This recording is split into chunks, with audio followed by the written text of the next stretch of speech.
વિદ્યાર્થી મિત્રો, આપણે બીજા ભાગમાં જમીનના પ્રકારો અને જમીન ધોવાણ અટકાવવા માટેના ઉપાયો એની સમજૂતી આપણે મેળવી ગયા છીએ. આજે કુદરતી સંસાધનો ભાગ 3 એમાં આપણે ભૂમિ સંરક્ષણ અને ભૂમિ સંરક્ષણના ઉપાયો વિશે સમજૂતી મેળવવાની છે. ઉપરાંત પ્રકરણ 9ની યુટ્યુબની GSEBની એક લિંક પણ મૂકીશ, એટલે એ પણ સાથે તમારે જોવાની રહેશે. તો આપણે કુદરતી સંસાધનો ભાગ 3 એમાં ભૂમિ સંરક્ષણ વિશેની આજની વાત આપણે શરૂ કરીએ. તો ભૂમિ એટલે કે જમીનનું સંરક્ષણ.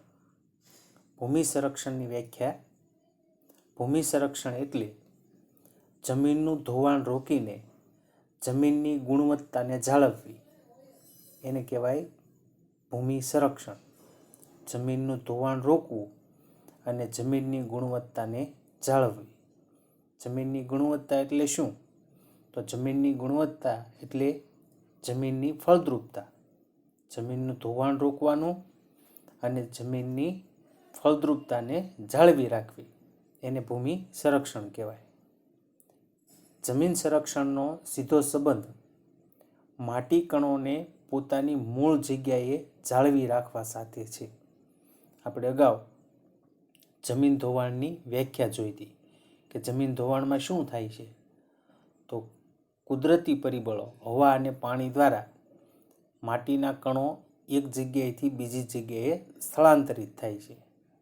તો જમીન સંરક્ષણનો સીધો સંબંધ માટીના કણોને પોતાની મૂળ જગ્યાએ જાળવી રાખવાના છે, એટલે કે એને સ્થળાંતરિત થવા દેવાના નથી.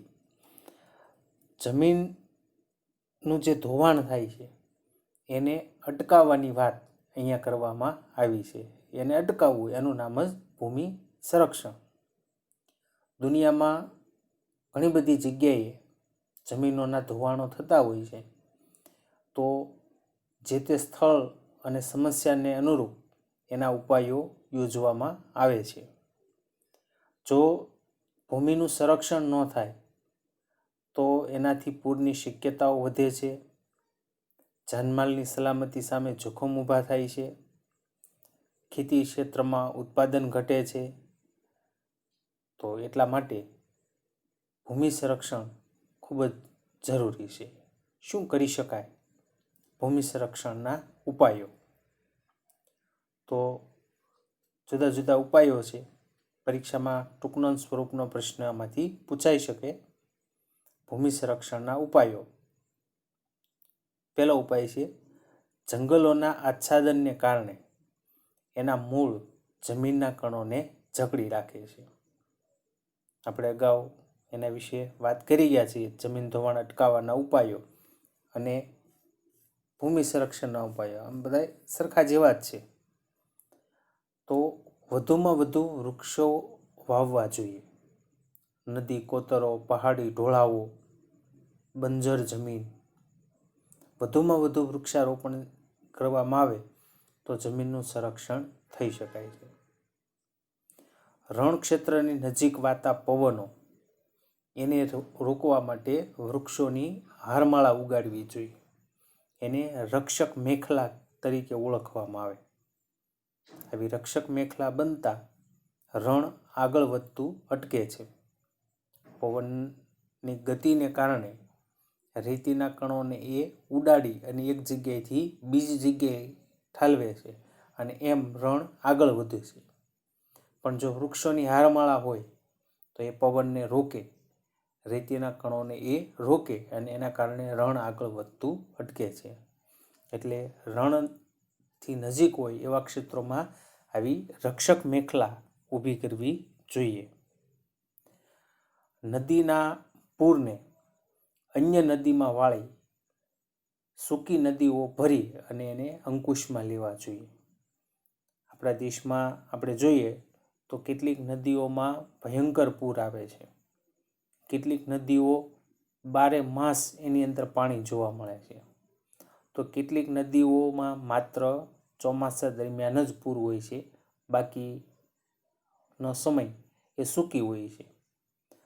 તો બારમાસી નદીઓ છે અથવા જે નદીઓમાં વધારે માત્રામાં પાણી આવે છે, તો એ નદીઓને એકબીજાની સાથે જોડવાનું કામ કરવું જોઈએ.